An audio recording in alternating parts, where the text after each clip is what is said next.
Hello प्यारे बच्चों, आज की इस वीडियो में देखेंगे 8th ग्रेड अभ्यास पुस्तिका सत्र आपका 2025-26 की आपकी न्यू बुक है कक्षा 8 विषय हिंदी।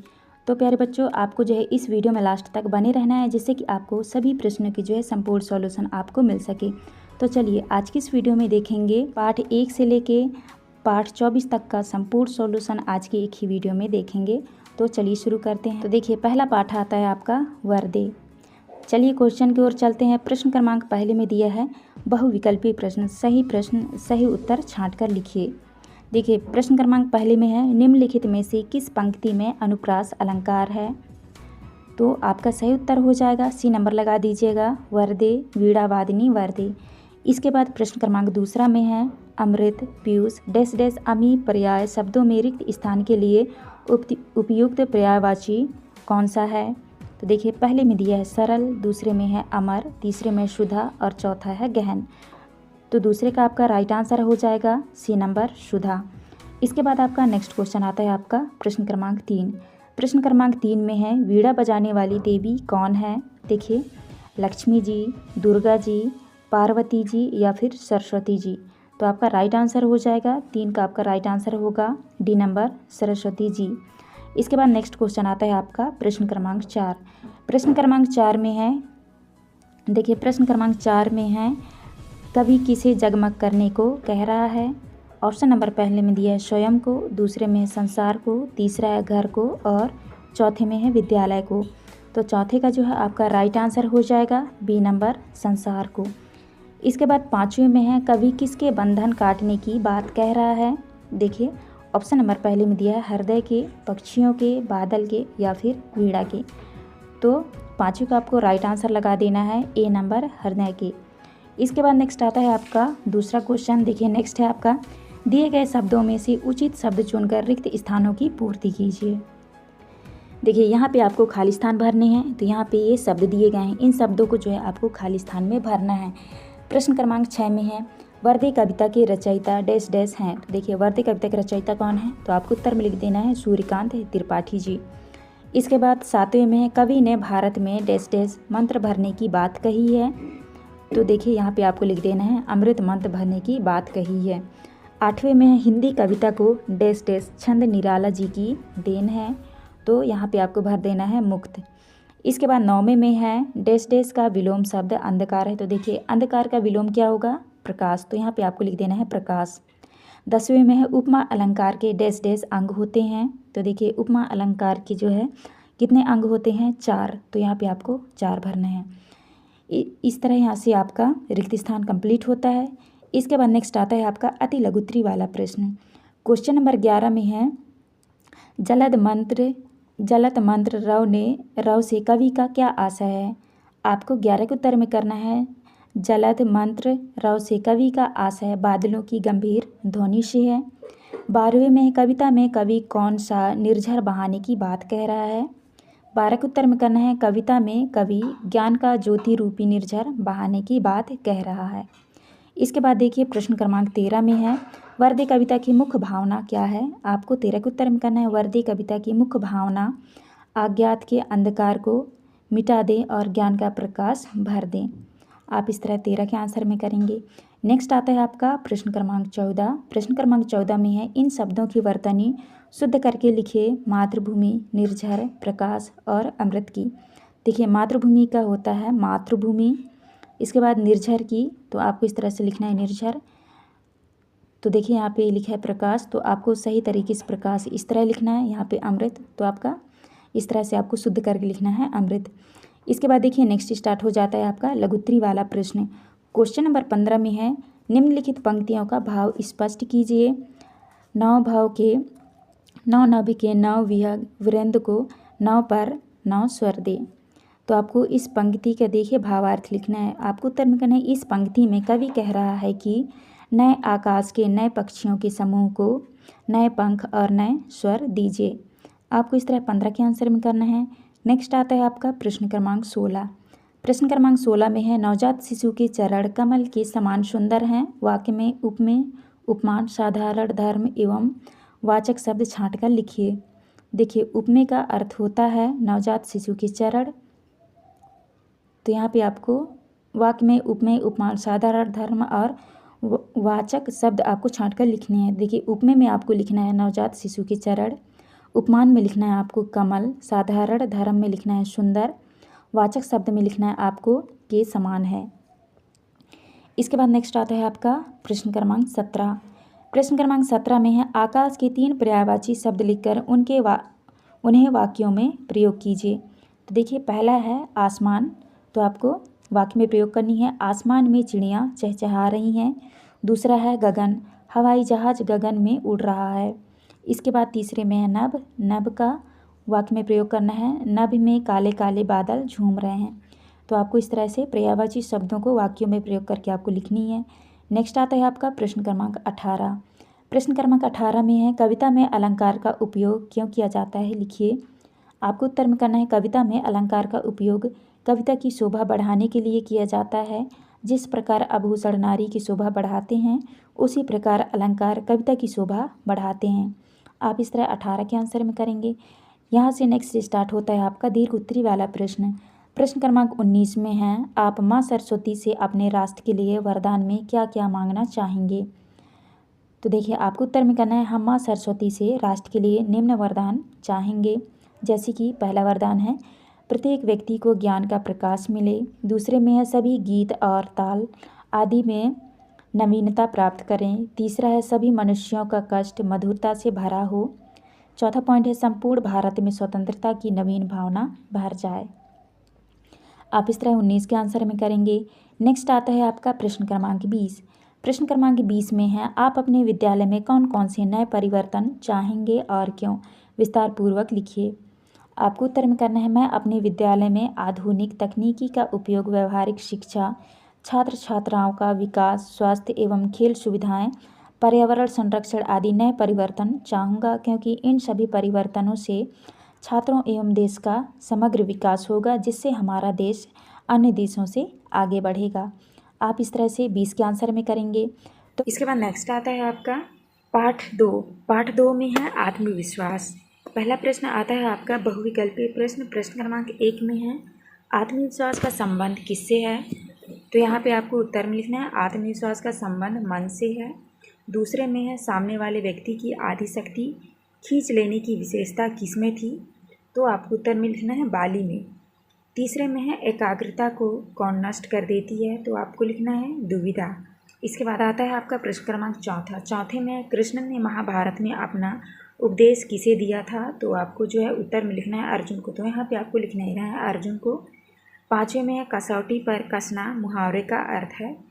तो आपको तीसरा कर लेना है अच्छे से परखना। तीसरा से आपको करना है। इसके बाद नेक्स्ट आता है आपका नीचे दिए गए शब्दों में से उचित शब्द चुनकर रिक्त स्थानों की पूर्ति कीजिए। तो आपको 6वें में भरना है शत्रु और 7वें में आपको श्री कृष्ण और 8वें में ज्योतिषी, 9वें में आपको भरना है निबंध और 10वें में भरना है आपको शाली। तो इस तरह से आपको भर लेना है। इसके बाद आता है आपका अति लघु उत्तरीय प्रश्न। प्रश्न क्रमांक 11 में है निम्नलिखित शब्दों में से प्रत्यय छाँट कर लिखिए। तो आपको जो है इसमें प्रत्यय छाँट कर लिखना है। तो उत्तर में लिखना है ता लिखना है इक वाला वान। तो इस तरह से आपको लिख लेना है। इसके बाद 12वें में है विजयमाला सामाजिक पद में कौन सा समास है। तो आपको उत्तर में लिखना है षष्ठी तत्पुरुष समास। इसके बाद आता है आपका 13। प्रश्न क्रमांक 13 में है हमें किन लोगों से दूर रहना चाहिए। तो आपको उत्तर में लिखना है हमें कायर लोग निंदा करने वाले एवं घमंडी लोगों से दूर रहना चाहिए। इसके बाद आता है आपका प्रश्न क्रमांक 14 में है राम बाली के सामने आकर क्यों नहीं लड़े। तो आपको उत्तर में लिखना है राम बाली के सामने आकर इसलिए नहीं लड़े कि बाली को अपने शत्रु के आधे बल को खींच लेने का वरदान प्राप्त था। इसके बाद आता है आपका प्रश्न क्रमांक 15। प्रश्न क्रमांक 15 में है विरोधी को हम शक्तिशाली क्यों मान लेते हैं।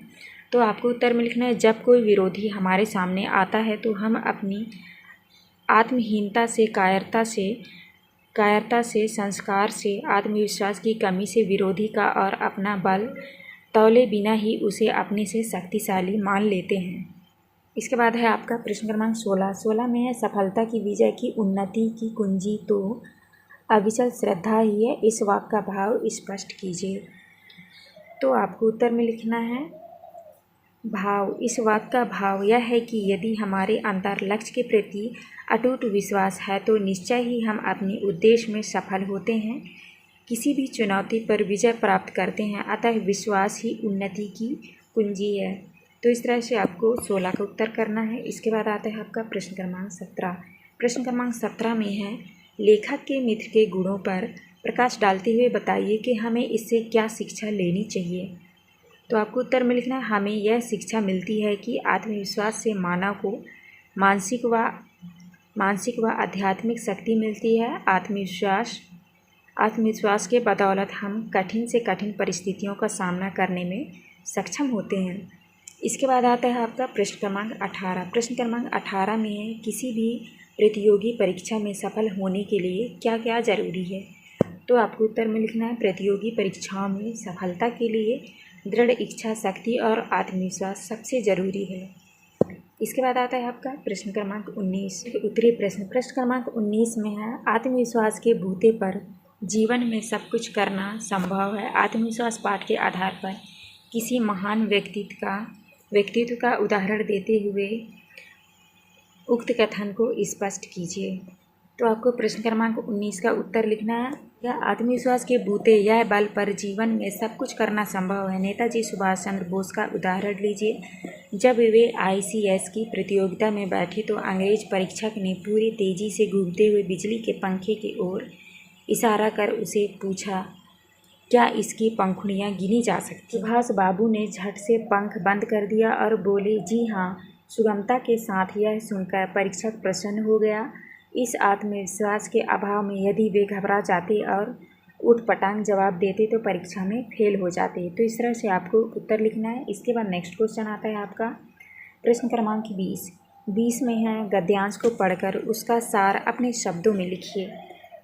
तो यहाँ पर देख लीजिए, यहाँ पे आपका जो है पूरा गद्यांश दिया हुआ है, इसको पढ़ के जो है आपको सार लिखना है। लीजिए, तो इस तरह से आपको प्रश्न क्रमांक 20 का उत्तर लिख लेना है। तो आप अच्छे से यहाँ से देख के कर लीजिएगा।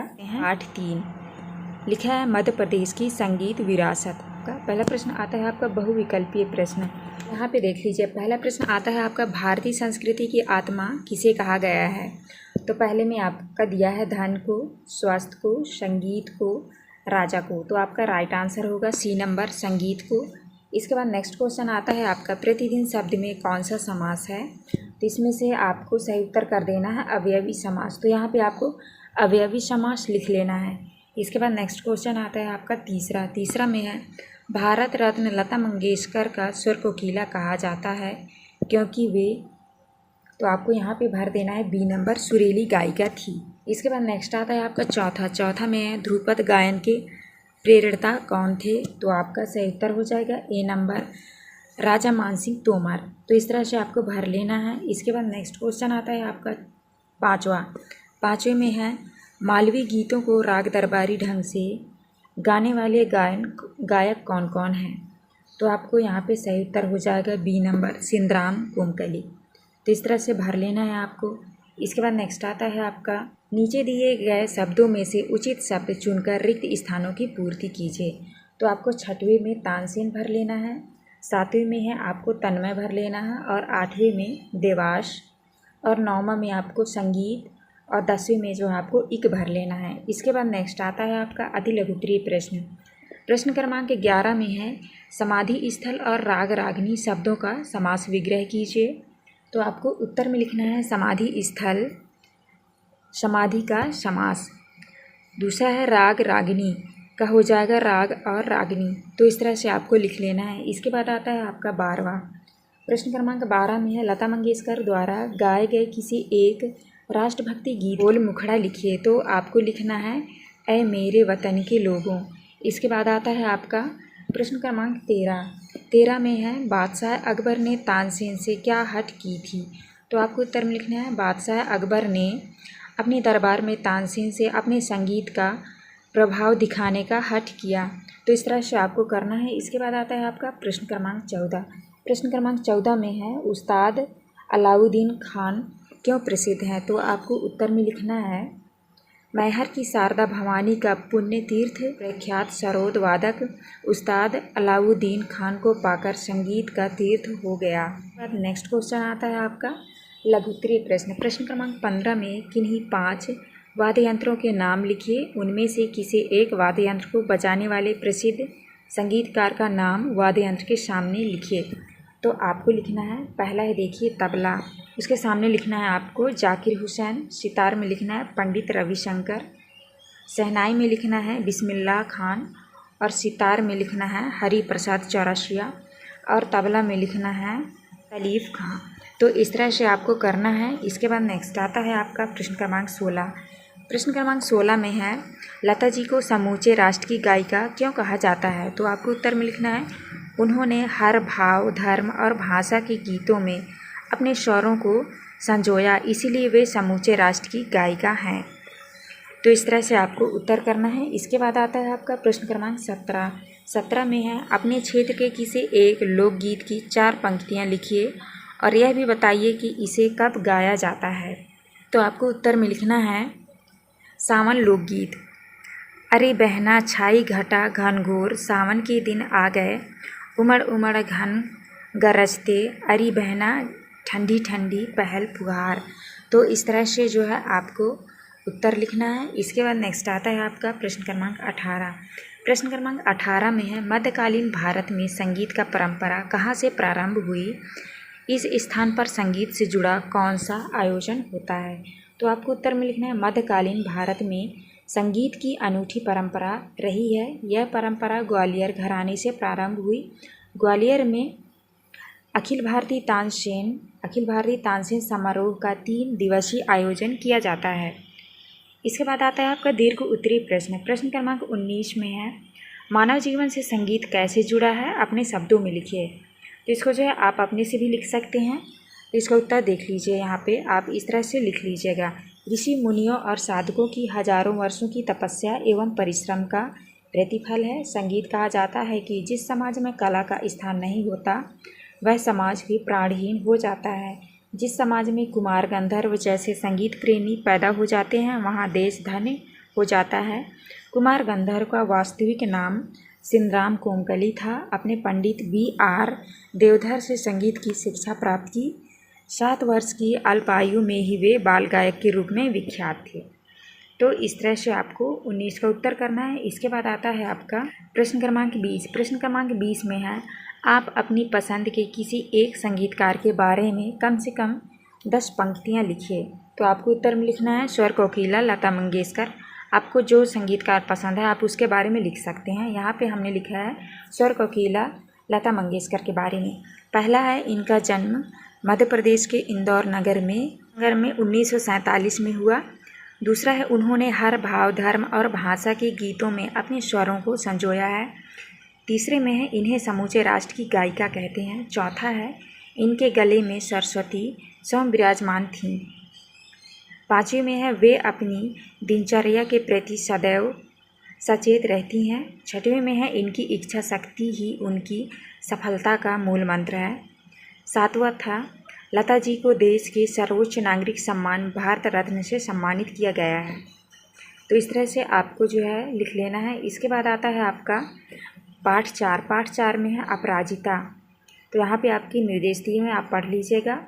यहाँ पे आपका पहला प्रश्न आता है बहुविकल्पीय प्रश्न। प्रश्न क्रमांक पहला में है इस पाठ में अपराजिता किसे कहा जाता है। तो यहाँ पे आपका सही उत्तर हो जाएगा डॉक्टर चंद्रा को। तो आपको यहाँ पे लिख देना है डॉक्टर चंद्रा को।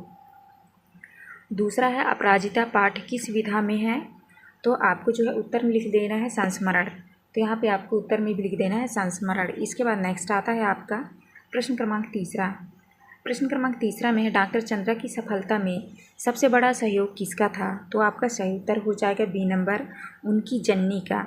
इसके बाद नेक्स्ट है चौथा डॉक्टर चंद्रा की इच्छा क्या बनने की थी। तो आपको उत्तर में करना है A नंबर चिकित्सक।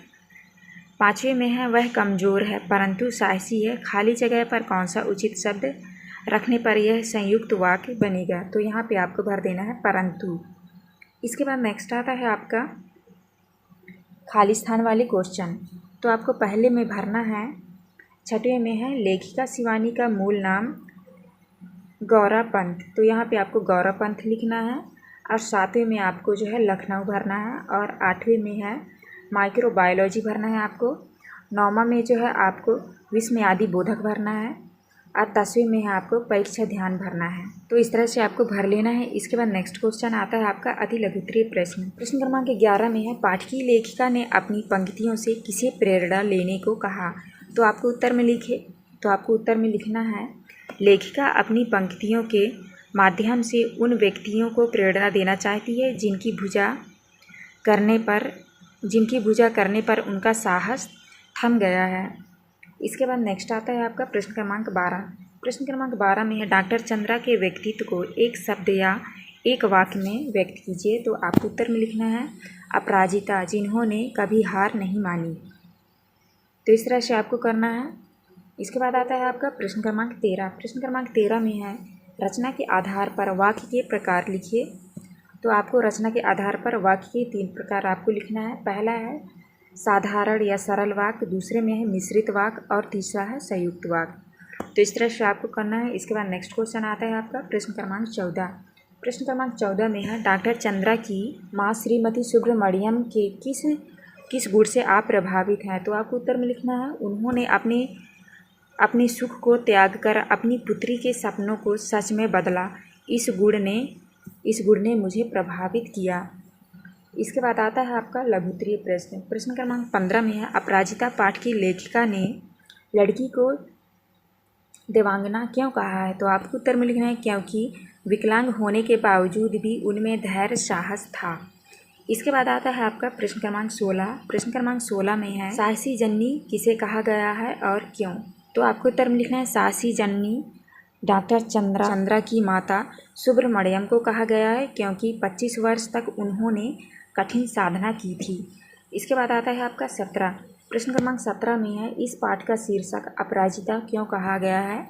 तो आपको उत्तर में लिखना है यह एक ऐसी विकलांग महिला की मार्मिक कथा है जिसमें अद्भुत धैर्य, दृढ़ इच्छा शक्ति और अनवरत साधना से अपने जीवन को सक्रिय और सफल बनाया। विषम परिस्थितियों में वह साहसपूर्वक आगे बढ़ती रही, अपराजिता बनी रही। तो इस तरह से आपको प्रश्न क्रमांक 17 का उत्तर लिखना है। इसके बाद आता है आपका प्रश्न क्रमांक 18। प्रश्न क्रमांक 18 में है डॉक्टर चंद्रा की ऊपरी धड़ में गति कैसे आई। तो आपको उत्तर में लिखना है 1 वर्ष तक कष्ट साहस उपचार चला और एक दिन स्वयं ही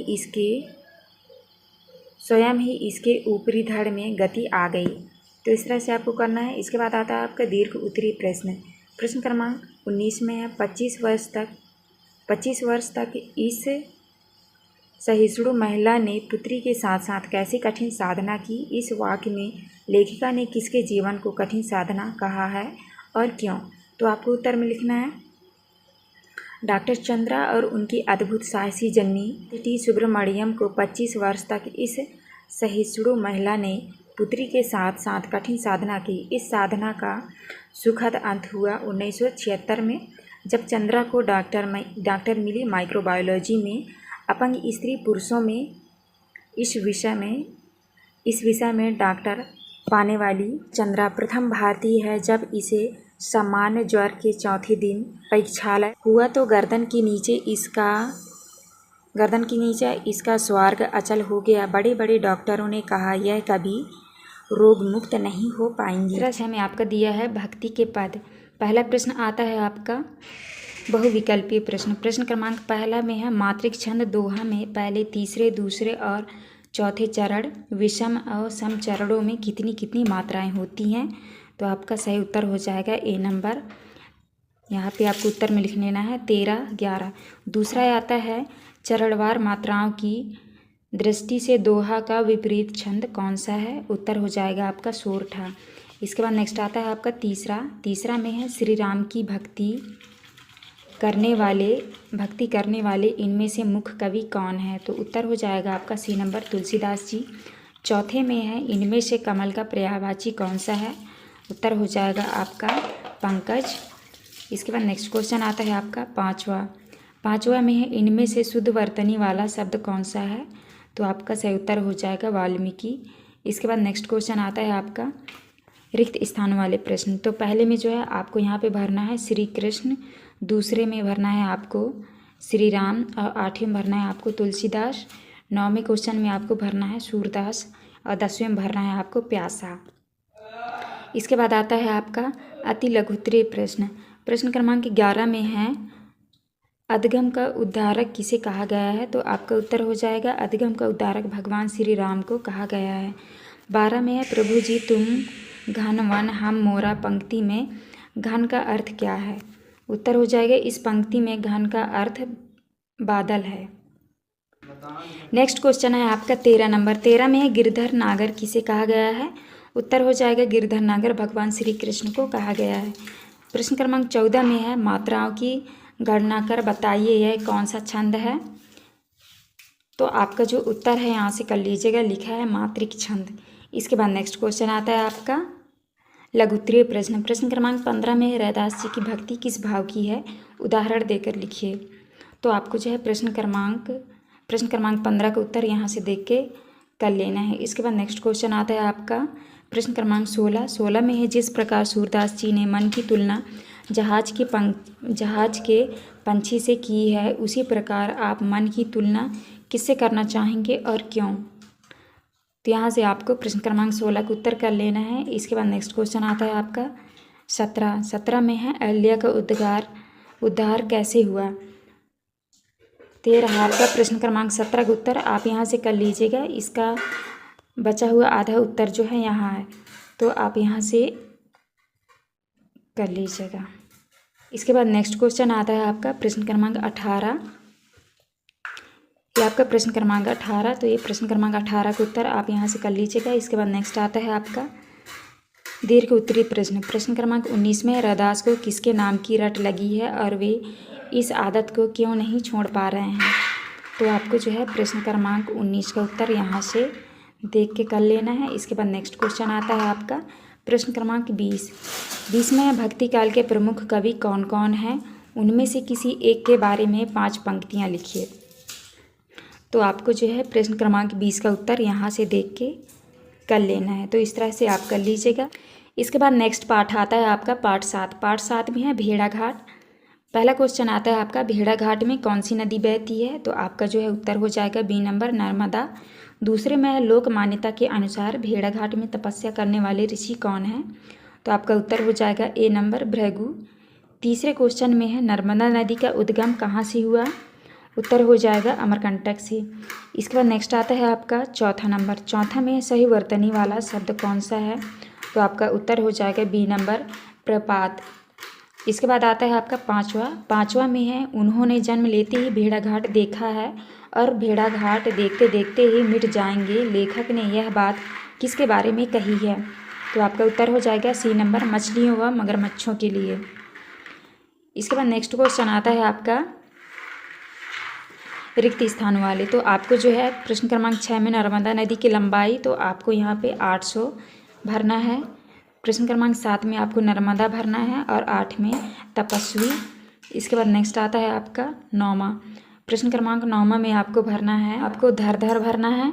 इसके बाद आता है आपको 10वां में आपको भरना है अरावली। इसके बाद नेक्स्ट क्वेश्चन आता है आपका अति लघुत्तरीय प्रश्न। प्रश्न क्रमांक 11 में है पाठ के अनुसार संस्कृत कोश में नींबू का उल्लेख करना कौन भूल गया था, तो आपको जो है प्रश्न क्रमांक 11 का उत्तर यहाँ से कर लेना है। 12 में है लेखक ने भेड़ाघाट की चट्टानों को तपस्या क्यों कहा है, तो आपको प्रश्न क्रमांक 12 का उत्तर यहाँ से कर लेना है। इसके बाद नेक्स्ट आता है आपका 13 में है दूध धारा क्या है, 13 आपका प्रश्न क्रमांक 13 का उत्तर यहाँ से कर लीजिएगा। इसके बाद नेक्स्ट आता है आपका प्रश्न क्रमांक 14 में है नीचे दिए गए शब्दों का प्रयोग कर एक वाक्य बनाइए। 13 मील भेड़ाघाट दूर से जबलपुर तो है, तो आपको जो है इस तरह से बना के लिख लेना है। इसके बाद नेक्स्ट क्वेश्चन आता है आपका लघुत्तरीय प्रश्न। प्रश्न क्रमांक 15 में है हिमालय की बर्फीली चोटियों और नर्मदा में क्या अंतर है, तो यहाँ से आपको प्रश्न क्रमांक 15 का उत्तर कर लीजिएगा। इसके बाद नेक्स्ट क्वेश्चन आता है आपका प्रश्न क्रमांक 16 में ही नर्मदा मानो यहाँ चांदी के कारागार की बंदिनी है, इस पंक्ति का आशय क्या है, तो आपको जो है यहाँ पे प्रश्न क्रमांक 16 का उत्तर कर लेना है। इसके बाद नेक्स्ट क्वेश्चन आता है आपका 17। प्रश्न क्रमांक 17 में है लेखक माखनलाल चतुर्वेदी का नर्मदा से महत्व क्यों है, तो आपको जो है प्रश्न क्रमांक 17 का उत्तर यहाँ से कर लीजिएगा। इसके बाद नेक्स्ट आता है आपका 18 में है जा तो दूध थाला यह बात किसने कही थी, इस वाक्य को मानक भाषा में लिखिए। तो आपको प्रश्न क्रमांक 18 का उत्तर यहाँ से देख के कर लेना है। इसके बाद नेक्स्ट क्वेश्चन आता है आपका दीर्घ उत्तरीय प्रश्न। प्रश्न क्रमांक 19 में है बड़ा छोटों को सिर पर लेकर ही बड़ा होता है। पंक्ति के आशय को स्पष्ट करते हुए लिखिए कि यह किस संदर्भ में कही गई है। तो ये रहा आपका प्रश्न क्रमांक 19 का उत्तर, यहाँ से आप कर लीजिएगा। इसके बाद आता है आपका प्रश्न क्रमांक 20 में है भेड़ाघाट के अतिरिक्त मध्य प्रदेश की किसी एक धार्मिक एवं सांस्कृतिक शील के बारे में लिखिए। तो यहाँ से आपको जो है प्रश्न क्रमांक 20 का उत्तर यहाँ से देख के अच्छे से कर लीजिएगा। पाठ 8 का प्रश्न उत्तर। पाठ 8 में आपका दिया है गणितज्ञ ज्योतिषी आर्यभट्ट। तो चलिए देखते हैं। पहला प्रश्न आता है आपका बहुविकल्पीय प्रश्न। पहला में है ग्रह नक्षत्रों का प्रक्षेपण करने वाला स्थान क्या कहलाता है। तो आपका जो उत्तर हो जाएगा बी नंबर वेधशाला। तो आपको यहाँ पे लिख देना है वेधशाला। दूसरे में निम्नलिखित में आगत शब्द है। तो आपका उत्तर हो जाएगा मशहूर। इसके बाद तीसरा क्वेश्चन आता है पृथ्वी अपनी धुरी पर चक्कर लगाती है, यह प्रतिपादन सबसे पहले किसने किया था। तो आपको उत्तर में लिखना है बी नंबर आर्यभट्ट ने। इसके बाद चौथा क्वेश्चन आता है जन सामान्य में प्रचलित मान्यता को क्या कहते हैं। तो आपका उत्तर हो जाएगा सी नंबर किंवदंती।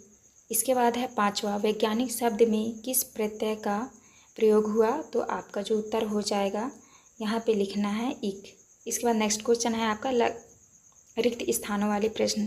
तो आपको जो है प्रश्न क्रमांक 6 में यहाँ पे भरना है पूर्व, यहाँ पे भरना है आपको पश्चिम। इसके बाद 7वें में आपको भरना है हानि, 8 में भरना है आपको मलयालम और 9वें में आपको भरना है ग्रह नक्षत्र और 10वें में भरना है आपको चंद्र। तो इस तरह आपको भर लेना है। इसके बाद आता है आपका अति लघुत्तरीय प्रश्न। प्रश्न क्रमांक 11 में है प्राचीन काल में चंद्र ग्रहण या सूर्य ग्रहण के लिए किसे उत्तरदायी माना जाता था। तो आपको उत्तर में लिखना है राहु नामक रक्षक को। इसके बाद नेक्स्ट क्वेश्चन आता है आपका प्रश्न क्रमांक 12 में है सचिन क्रिकेट खेलता है, वाक्य में से उद्देश्य और विधेय छाट कर लिखिए। तो आपको लिखना है उद्देश्य सचिन, विधेय में लिखना है क्रिकेट खेलता है। 13 में है पाठ में आए सूर्य ग्रहण के उल्लेख के स्थान पर दूसरा उदाहरण किस समकक्ष भौगोलिक घटना का हो सकता है। तो आपका उत्तर हो जाएगा चंद्र ग्रहण। इसके बाद नेक्स्ट क्वेश्चन आता है आपका 14। आकाश में स्थित खगोलीय पिंड सूर्य चंद्र तारे आदि पूर्व से पश्चिम की ओर जाते क्यों दिखते हैं। तो आपको उत्तर में लिखना है पृथ्वी की घूर्णन गति के कारण।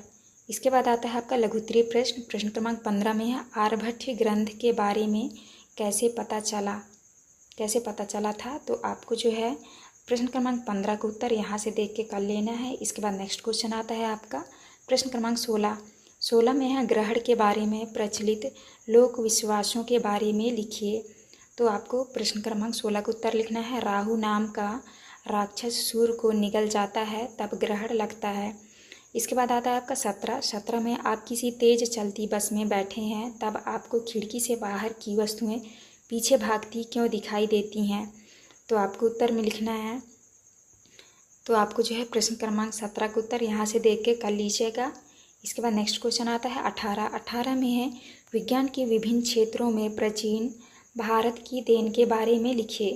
तो आपको जो है प्रश्न क्रमांक 18 का उत्तर यहाँ से देख के कर लेना है। इसके बाद नेक्स्ट क्वेश्चन आता है आपका दीर्घ उत्तरीय प्रश्न। प्रश्न क्रमांक 19 में है आर्यभट्ट के वैज्ञानिक योगदान के बारे में अपने विचार लिखिए। तो आपको जो है प्रश्न क्रमांक 19 का उत्तर यहाँ हमने लिख दिया है, यहाँ से देख के आपको कर लेना है। इसके बाद नेक्स्ट क्वेश्चन आता है आपका प्रश्न क्रमांक 20 में है पृथ्वी के प्राकृतिक उपग्रह का नाम लिखते हुए उनके बारे में 10 वाक्य लिखिए। तो यहाँ पे आपको प्रश्न क्रमांक 20 का उत्तर इस तरह से देख के कर लेना है। इस वीडियो में देखेंगे पाठ 9 में आपका दिया हुआ है बिरसा मुंडा।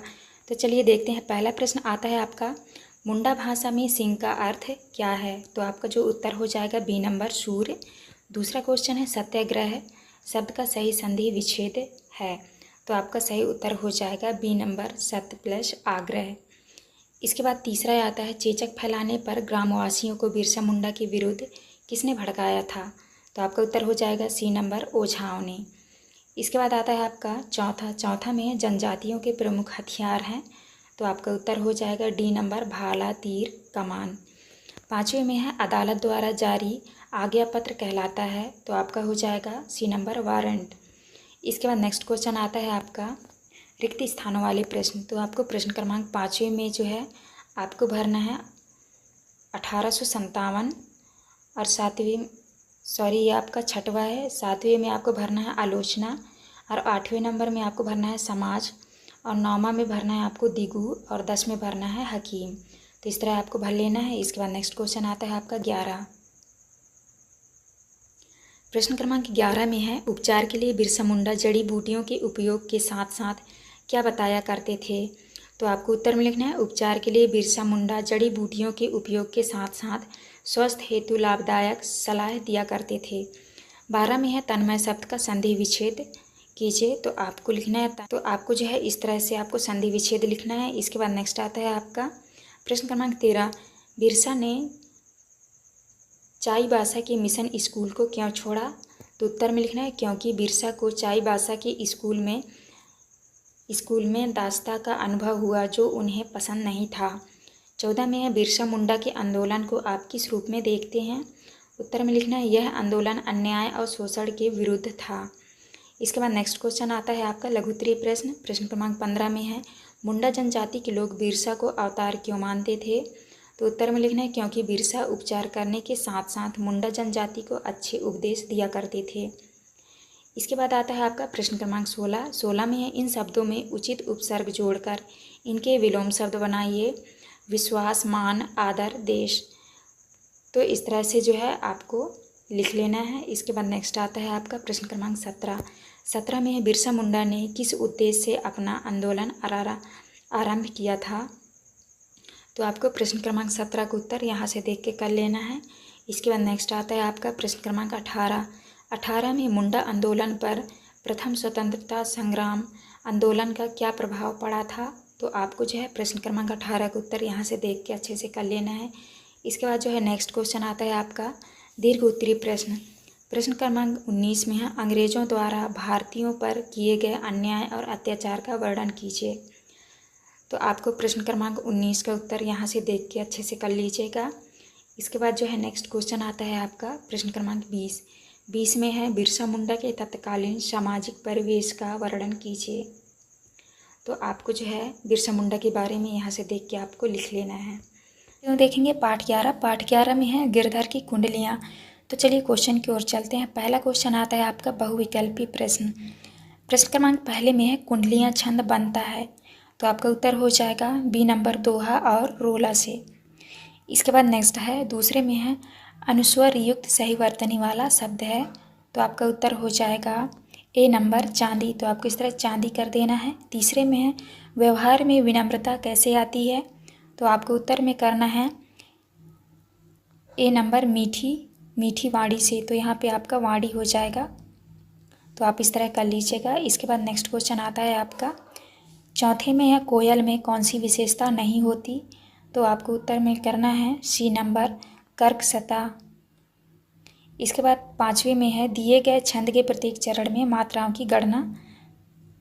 की गणना संख्या होगी। जय हनुमान ज्ञान गुण सागर, जय कपीस तिहुलोक उजागर, रामदूत अतुलित बलधामा, अंजनी पुत्र पवन सुत नामा। तो इसमें से जो है आपका सही उत्तर हो जाएगा सी नंबर 16। तो इस तरह आपको करना है। इसके बाद नेक्स्ट आएगा आपका नीचे दिए गए शब्दों में से उचित शब्द चुनकर रिक्त स्थानों की पूर्ति कीजिए। तो यहाँ पे रिक्त स्थानों वाले प्रश्न हैं। 6वें में जो है आपको कुंडलियाँ भरना है। 7 में आपको गिरता और 8 में आपको भरना है सपनों। इसके बाद नेक्स्ट है आपका 9वें में है आपको भरना है बहता और 10वें में आपको भरना है उपमा। तो आप इस तरह भर लीजिएगा। इसके बाद आता है आपका अति लघुत्तरीय प्रश्न। प्रश्न क्रमांक 11 में है हमें मीठे वचन क्यों बोलना चाहिए। उत्तर में लिखना है हमें हमेशा मीठी वचन बोलना चाहिए क्योंकि इससे दूसरों को बुरा भी नहीं लगता और हमारा सम्मान भी बना रहता है। इसके बाद 12 में है इन शब्दों में उचित स्थान पर अनुनासिक चिन्ह लगाकर सही शब्द बनाइए। तो आपको उत्तर में लिखना है चांद, कुआं, पहुँच, आंचल, नदियाँ। तो इस तरह से आपको ऐसे चिन्ह लगा लेना है। इसके बाद नेक्स्ट क्वेश्चन आता है आपका 13 में है गुण के गाहक साहस नर पंक्ति का क्या आशय है। तो आपको लिखना है इस पंक्ति का आशय गुणों का सम्मान करने वाली पंक्तियों से है। इसके बाद आता है आपका 14 में है कोयल और कौवे का अंतर कैसे पता चलता है।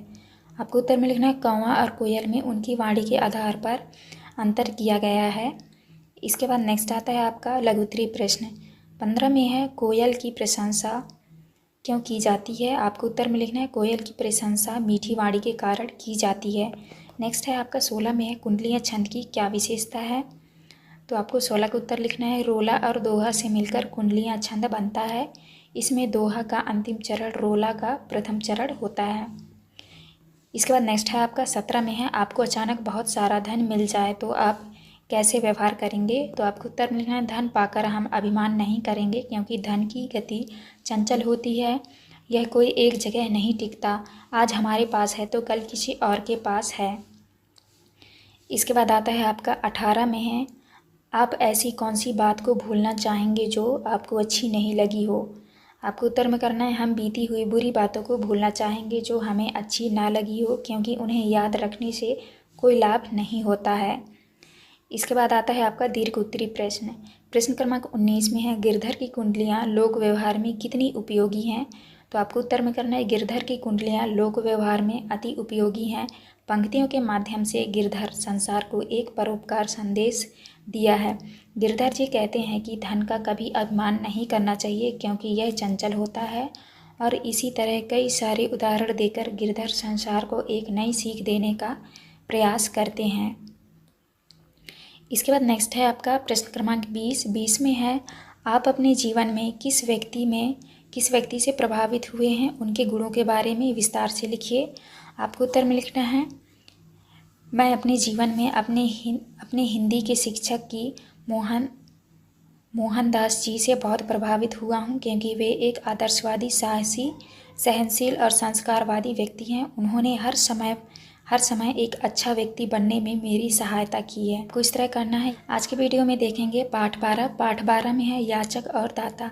तो चलिए क्वेश्चन की ओर चलते हैं। पहला क्वेश्चन आता है आपका पाठ के अनुसार प्रतिदिन मंदिर के द्वार पर फूल कौन बेचता था। तो आपको उत्तर में लिखना है वृद्धा। तो आपका सी नंबर सही उत्तर हो जाएगा।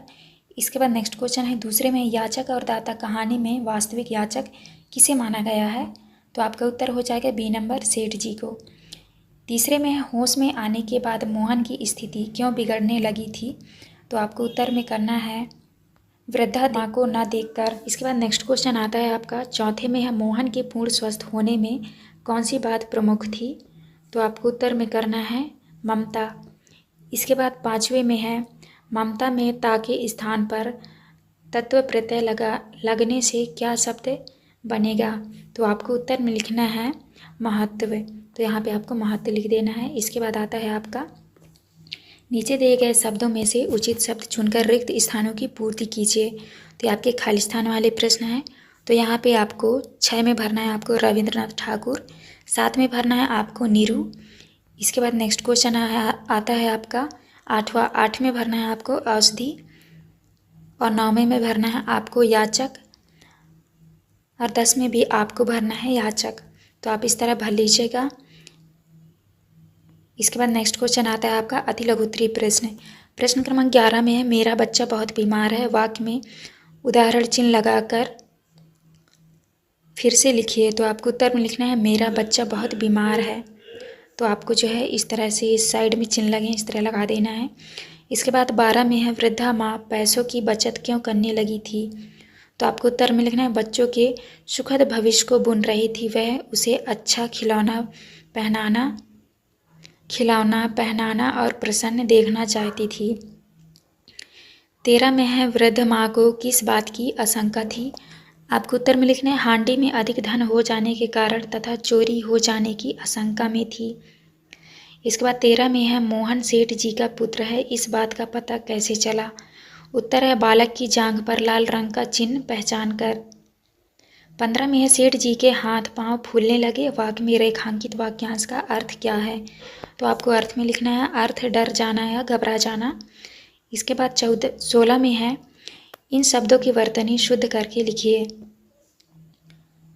तो आपको जो है इन शब्दों को शुद्ध करके लिखना है। जैसे यहाँ पे हो जाएगा आपका जीजी विशा, दूसरा सहानुभूति, वात्सल्य, दर्शनार्थियों, तो आपको इस तरह कर लेना है। इसके बाद नेक्स्ट आता है आपका 17 में है, अब यह तुम्हारा बच्चा है इसलिए इसे प्राण देकर भी बचाओगे, दूसरे के बच्चे की जान नहीं होती, यह कथन किसने किससे कहा और क्यों। तो आपको उत्तर में लिखना है वृद्ध माँ ने कहा था, क्योंकि जब सेठ जी को पता नहीं था कि यह तुम्हारा बेटा है तो तुमसे झूठ बोल दिया था, अब तुम्हें पता है तो तुम इसे प्राण देकर भी बचाओगे। के बाद आता है आपका प्रश्न क्रमांक 18 में है, बच्चे के मिलने के बाद वृद्ध माँ के जीवन में क्या परिवर्तन आ गया था। आपको उत्तर में लिखना है सेठ जी ने रुपयों की वह हांडी लौटाने को कहा, वह आज सेठ बनारसी दास से महान हो गई थी। इसके बाद आता है आपका दीर्घ उत्तरीय प्रश्न क्रमांक 19 में है, सेठ जी की पहचान देवभक्त और धर्मात्मा के रूप में थी, आप इस बात से सहमत हैं या नहीं, कारण सहित अपने विचार लिखिए। आपको उत्तर में लिखना है क्योंकि उसने वृद्ध बूढ़ी माँ को बहुत परेशान किया था, वृद्ध की बचत के पैसे उसने लौटाया, वृद्ध माँ के बार बार विनती करने पर भी उसे तनिक भी दया नहीं आई, उसका दिल पत्थर के समान था, उसे असहाय बच्चों पर भी उसे दया नहीं आई। तो आपको इस तरह करना है। इसके बाद नेक्स्ट आता है आपका 20 में है, वृद्ध माँ के आंसू में फूलों का मकरंद और ममता की गंध थी, इस कथन का लिखिए। तो आपको उत्तर में लिखना है बच्चों के होश आने पर उसने आंखें खोली और बोला, माँ। अपने आसपास माँ को न पाकर वह रोने लगा, उसकी हालत भी बिगड़ने लगी, ज्वर बढ़ रहा था, वह माँ की रट लगाए रहा था। वृद्ध माँ वापस बच्चों के पास लौटी तो मोहन की आंख खुल गई, जो काम दवाइयाँ डॉक्टर और हकीमी से ना हो पाया वह वृद्ध माँ की ममता से पूरा हो गया। तो आज की वीडियो में देखेंगे पाठ 13 में है, ना यह समझो कि हिंदुस्तान की तलवार सोई है। तो चलिए क्वेश्चन की ओर चलते हैं। पहला क्वेश्चन आता है आपका बहुविकल्पीय प्रश्न क्रमांक पहला में दिया है, निम्नलिखित में से आगत शब्द कौन सा है। तो आपका सही उत्तर हो जाएगा बी नंबर विरासत। तो आप यहाँ विरासत लिख लीजिएगा। दूसरे में है वीर रस का स्थायी भाव है, आपका उत्तर हो जाएगा डी नंबर उत्साह। इसके बाद आता है आपका तीसरे नंबर में है, इनमें से किसने संवत्सर का आरंभ किया था। तो आपका उत्तर हो जाएगा वीर शिवाजी ने। चौथे में है, यह ना समझो कि हिंदुस्तान की तलवार सोई है, कविता का मूल भाव है। तो आपका उत्तर हो जाएगा देश प्रेम। इसके बाद नेक्स्ट क्वेश्चन आता है आपका प्रश्न क्रमांक 5 में है, इनमें से शुद्ध वर्तनी वाला शब्द लिखिए। तो आपको उत्तर में लिखना है श्रृंगार। इसके बाद नेक्स्ट आता है आपका रिक्त स्थानों वाले प्रश्न। तो यहाँ पे दिया है प्रश्न क्रमांक 6 में आपको भरना है तुकांत स्थिति कहलाती है। तो यहाँ पे आपको भरना है तुकांत, और 7 में भरना है आपको पुरु। इसके बाद 8 में भरना है आपको तलवार, 9वें में आपको भरना है अंतिम, 10वें में भरना है आपको रौद्र। तो आप इस तरह भर लीजिएगा। इसके बाद नेक्स्ट क्वेश्चन आता है आपका अति लघुत्तरीय प्रश्न क्रमांक 11 में है, हमने संसार को कौन सा संदेश दिया है। आपको आंसर में करना है हमने संसार को शांति का संदेश दिया है। इसके बाद 12 में है, कविता में वीरों की किस बात का उल्लेख किया है। तो आपको आंसर में लिखना है कविता में वीरों के शौर्य और पराक्रम का उल्लेख किया है। इसके बाद नेक्स्ट क्वेश्चन आता है आपका प्रश्न क्रमांक 13 में है, भारत ने विश्व को कौन सा संदेश दिया है। तो आपको आंसर में करना है भारत ने विश्व को शांति और प्रेम का संदेश दिया है। इसके बाद आता है आपका प्रश्न क्रमांक 14 में है, आगत शब्द किस प्रकार के शब्द हैं। तो आपको उत्तर में लिखना है आगत शब्द वह शब्द होते हैं जो अन्य देशों की भाषाओं से लेकर बोले जाते हैं। इसके बाद नेक्स्ट आता है आपका लघुत्तरीय प्रश्न क्रमांक 15 में है, करुण रस का स्थायी भाव बताते हुए करुण रस का एक उदाहरण दीजिए। तो आपको उत्तर में लिखना है करुण रस का स्थायी भाव शोक है। उदाहरण में लिखना है, अभी तो मुकुट बांधा था, माथुए कल ही हल्दी के हाथ, खुले भी ना थे लाज के बोल, खिले थे चुंबन शून्य कपोल। तो आप इस तरह कर लेना है। इसके बाद नेक्स्ट आंसर आता है आपका, नेक्स्ट क्वेश्चन है प्रश्न क्रमांक 16 में है, ना समझो यह कि धमनी में लहू की धार सोई है, से क्या आशय है। तो आपको उत्तर में लिखना है, इसका आशय है कि यह ना समझो कि हिंदुस्तान के वीर दुर्बल हैं।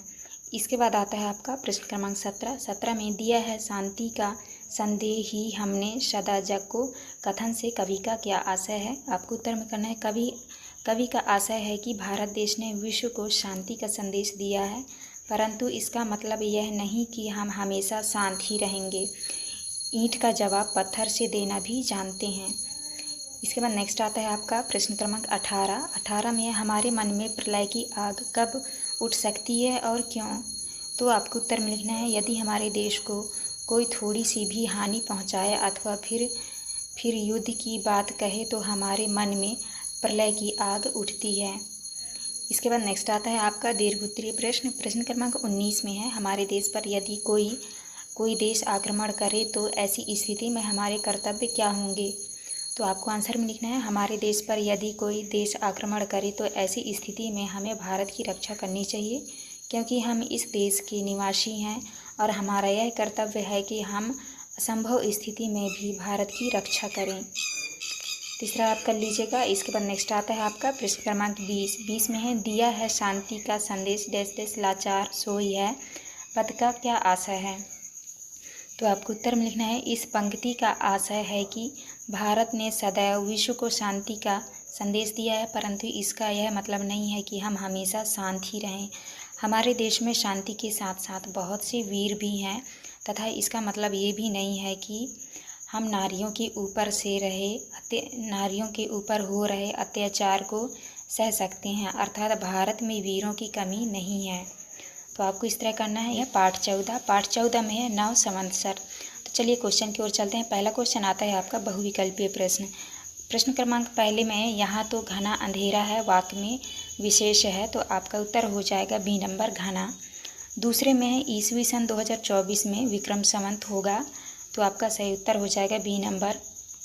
इसके बाद आपका नेक्स्ट क्वेश्चन आता है प्रश्न क्रमांक 3 में है शारदीय नवरात्रि का समापन किस पर्व पर होता है। तो आपको उत्तर में करना है ए नंबर दशहरा। चौथे में संप्रदाय में एक प्रत्यय लगाने से शब्द बनेगा, तो आपका उत्तर हो जाएगा सांप्रदायिक। इसके बाद नेक्स्ट आता है 5वें में है चंद्रवर्ष लगभग दिनों का होता है, तो आपका उत्तर हो जाएगा सी नंबर 354। इसके बाद आते हैं आपके रिक्त स्थान वाले प्रश्न। तो आपको जो है प्रश्न क्रमांक 6 में भरना है यहाँ पे ब्रह्मा, यहाँ पे भरना है आपको 57, 8 में भरना है आपको पूर्णी। प्रश्न क्रमांक 9 में लिखा है कृष्ण पक्ष की अंतिम तिथि, तो यहाँ पे आपको लिख लेना है अमावस्या। इसके बाद 10वें में है विक्रम संवत का प्रथम माह है, तो आपको यहाँ पे लिखना है चैत्र, तो आप इस तरह भर लीजिएगा। इसके बाद नेक्स्ट क्वेश्चन आता है अति लघुत्तरीय प्रश्न क्रमांक 11 में है नव संवत्सर का अर्थ लिखिए। आपको उत्तर में करना है नव संवत्सर का अर्थ भारतीय नववर्ष अर्थात नए साल से है। 12 में है इन शब्दों में नी उपसर्ग लगाकर नए शब्द बनाइए, तो यहाँ पे आपको नी शब्द लगाकर नए शब्द बनाने हैं निछल, निकपट और यहाँ पे होगा निफल, तो आप इस तरह बना लीजिएगा। इसके बाद नेक्स्ट क्वेश्चन आता है प्रश्न क्रमांक 13 में है ग्रीष्म ऋतु के भारतीय महीनों के नाम लिखिए। तो आपको उत्तर में लिखना है अप्रैल, मई, जून, जुलाई। इसके बाद 14 में है भारत का राष्ट्रीय पंचांग कौन सा है। आपको उत्तर में करना है विक्रम संवत। इसके बाद नेक्स्ट आता है आपका लघुत्तरीय प्रश्न क्रमांक 15 में है आप किन किन अवसरों पर पताकाएँ फहराते हैं और क्यों फहराते हैं। तो आपको आंसर में लिखना है 26 जनवरी, 15 अगस्त, गुड़ी पड़वा आदि पर्वों पर पताकाओं को फहराया जाता है, क्योंकि पताकाओं से हम सम्मान महसूस करते हैं। इसके बाद नेक्स्ट क्वेश्चन आता है आपका प्रश्न क्रमांक 16 में है प्रकृति के श्रृंगार से नव संवत्सर का क्या संबंध है। आपको उत्तर में लिखना है जिस प्रकार नव संवत्सर एक नया संवत होता है, उसी प्रकार प्रकृति में वसंत ऋतु के आगमन में हरियाली छा जाती है। इसी तरह प्रकृति वसंत ऋतु में अपना श्रृंगार करती है। इसके बाद नेक्स्ट आता है आपका प्रश्न क्रमांक 17 में है उत्तर और दक्षिण भारत में विक्रम संवत किस माह के आरंभ होता है, इन्हें क्या कहते हैं। आपको उत्तर में करना है उत्तर और दक्षिण भारत में विक्रम संवत कृष्ण पक्ष प्रतिपदा से प्रारंभ होता है। इसे पूर्णिमांत कहते हैं। इसके बाद नेक्स्ट क्वेश्चन आता है आपका प्रश्न क्रमांक 18 में है भगवान झूलेलाल के बारे में 4 वाक्य लिखिए। तो आपको उत्तर में लिखना है पहला है भगवान झूलेलाल का जन्म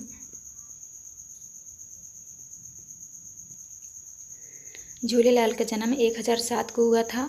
दूसरा है यह भाई रतन राय के घर में हुए थे। तीसरे में है भगवान झूलेलाल सांप्रदायिक सद्भाव और एकता के प्रतीक हैं। चौथे में है हमारे सिंधी भाई इनकी जयंती की बड़ी धूमधाम से मनाते हैं। आपको इस तरह कर लेना है। इसके बाद नेक्स्ट क्वेश्चन आता है आपका दीर्घ उत्तरीय प्रश्न। प्रश्न क्रमांक 19 में है हमारे देश में कौन कौन से संवत प्रचलित हैं, विस्तार से लिखिए। तो आपको उत्तर में लिखना है हमारे देश में मुख्य रूप से 2 संवत चल रहे हैं जो कि निम्न हैं। पहला है विक्रम संवत। यह संवत का प्रचलन उज्जैनी के महान सम्राट विक्रमादित्य ने विदेशी आक्रमणकारी शक राजाओं पर अपनी विजय के उपलक्ष्य में ईसा पूर्व 57 में किया था। दूसरा है शक संवत। यह संवत 78 ईस्वी में प्रारंभ हुआ था। इस संवत को छत्रम चेस्टन ने प्रचलित किया। इसके बाद नेक्स्ट क्वेश्चन आता है आपका प्रश्न क्रमांक 20 में है नव संवत्सर के बारे में 5 नए प्रश्नों का स्वयं निर्माण कर उनके उत्तर लिखिए। तो यहाँ पे देख लीजिए, पहला प्रश्न है नव संवत्सर क्या है। तो आपको उत्तर में लिखना है भारतीय नववर्ष। दूसरा क्वेश्चन आएगा नव संवत्सर का दूसरा नाम क्या है। आपको उत्तर में लिखना है चैत्र शुक्ल प्रतिपदा। तीसरे में है नव संवत्सर किस महीने से प्रारंभ होता है। तो आपको उत्तर में लिखना है चैत्र माह से। इसके बाद नेक्स्ट चौथे में है नव संवत्सर का दूसरा नाम क्या है। तो आपको उत्तर में लिखना है गुड़ी पड़वा। पाँचवें में नव संवत्सर का उपयोग क्यों किया जाता है। तो आपको आंसर में लिखना है समय की गणना के लिए। तो आप इस तरह कर लीजिएगा। ये था आपका लास्ट क्वेश्चन। यहाँ वीडियो में देखेंगे पार्ट 15 में है महेश्वर। तो चलिए क्वेश्चन की ओर चलते हैं। पहला क्वेश्चन आता है आपका महेश्वर पाठ किस विधा में लिखा गया है। तो आपको उत्तर में लिखना है बी नंबर पत्र। दूसरा में परशुराम जी के पिता का नाम था। तो आपको उत्तर में लिखना है बी नंबर ऋषि जमदग्नि। इसके बाद नेक्स्ट आता है आपका प्रश्न क्रमांक 3 में है जहाँ पूरा अवशेष सांस्कृतिक वैज्ञानिक महत्व आदि से संबंधित वस्तुएं प्रदर्शित की जाती है वह स्थान कहलाता है। तो आपको उत्तर में लिखना है संग्रहालय। चौथा में है महारानी अहिल्याबाई को किस रूप में देखा जाता है। आपको लिखना है लोकमाता।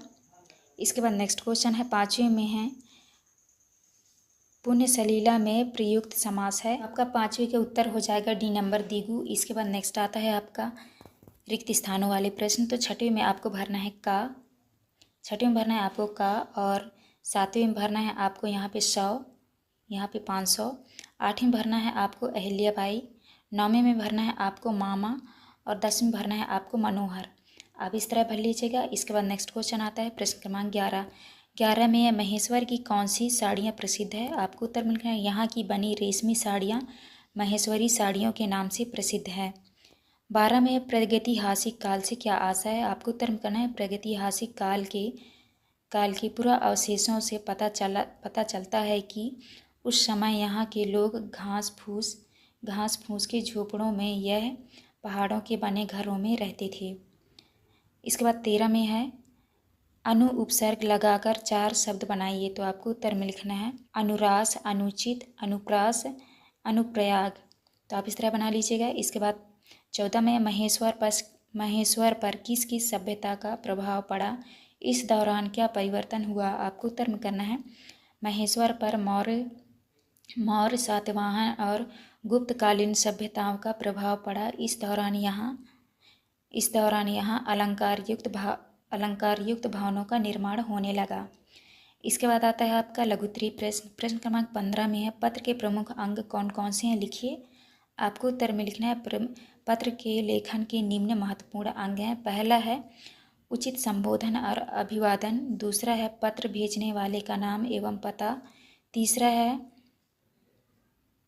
है विषय वस्तु का शीर्षक। चौथे में है पत्र के अंत में शिष्टाचारपूर्ण समापन। इस तरह कर लीजिएगा। इसके बाद आता है आपका 16 महेश्वर की ऐतिहासिकता किन चीज़ों से प्रमाणित होती है। आपको उत्तर में लिखना है महेश्वर की ऐतिहासिकता उनके किले, भगवान शिव के शिवाल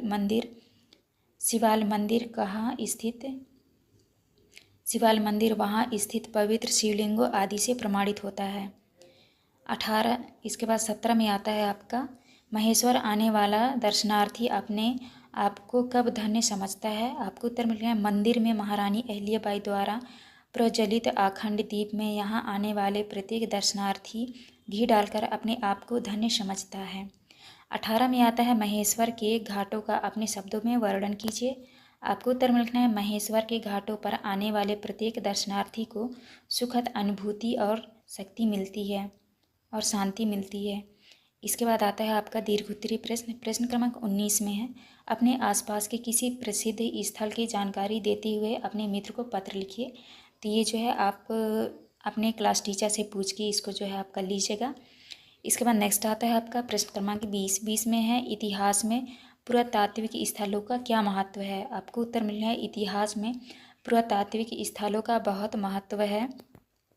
पुरातात्विक स्थलों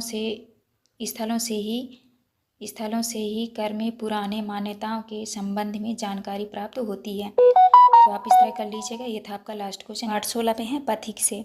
तो चलिए क्वेश्चन की ओर चलते हैं। पहला प्रश्न आता है आपका बहुविकल्पीय प्रश्न। प्रश्न क्रमांक पहले में है सम्मुख शब्द का अर्थ होगा, तो आपका उत्तर हो जाएगा बी नंबर सामने। दूसरे में है सही वर्तनी कौन सी है, आपका उत्तर हो जाएगा सी नंबर स्वतंत्रता। इसके बाद आपका नेक्स्ट आता है स्वतंत्रता की ज्वाला पंक्ति में आहुति कौन मांग रहा है, तो आपका उत्तर हो जाएगा ए नंबर पथिक। इसके बाद नेक्स्ट है आपका प्रश्न क्रमांक 4 में है पाठ के अनुसार काले बादल प्रतीक हैं, तो आपके उत्तर हो जाएगा निराशा के। इसके बाद 5 में है श्री गुरु चरण सरोज रजनीज जन मन मुकुर सुधार पंक्ति में रेखांकित शब्दों में कौन सा अलंकार है, तो आपका उत्तर हो जाएगा बी नंबर उत्प्रेक्षा अलंकार। इसके बाद नेक्स्ट क्वेश्चन आते हैं आपके रिक्त स्थानों वाले। प्रश्न क्रमांक 6 में जो है आपको भरना है अनमना। इसके बाद 7 में भरना है आपको आंसू, 8 में भरना है आपको नदी और 9 में भरना है आपको विमुख, 10वें में भरना है आपको डॉक्टर शिवमंगल सिंह सुमन। तो आप इस तरह भर लीजिएगा। इसके बाद नेक्स्ट क्वेश्चन आता है अति लघु उत्तरीय प्रश्न। प्रश्न क्रमांक 11 में है पथिक से कविता में पथिक शब्द से कवि का क्या आशय है। आपको उत्तर में करना है पथिक से कविता में कवि पथिक से आशय है कि अपने लक्ष्य की ओर अग्रसर व्यक्ति है। इसके बाद 12 में है मानो झूम रहे हो तरु भी मंद पवन की झोंकों से पंक्ति में कौन सा अलंकार है। आपको उत्तर में करना है इस पंक्ति में उत्प्रेक्षा अलंकार है। इसके बाद आता है आपका प्रश्न क्रमांक 13 में है पथिक से कविता में प्रयुक्त हुए 4 पुनरुक्त शब्द लिखिए। तो उत्तर में लिखना है सुंदर, यहाँ पे हो जाएगा विदा, सुन। तो आप इस तरह कर लीजिएगा।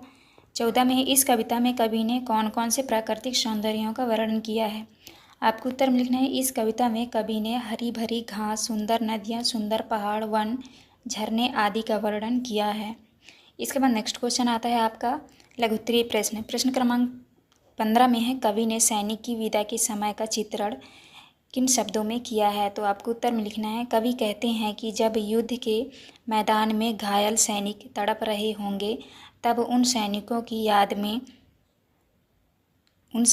याद में कुमकुम हाथ में लिए हुए उनकी स्त्रियां आँखों से आंसू बहा रही होंगी। इसके बाद नेक्स्ट आता है आपका प्रश्न क्रमांक 16 में है कविता के आधार पर लिखिए कि माँ भारत माता मस्तकों की आहुति क्यों मांग रही है।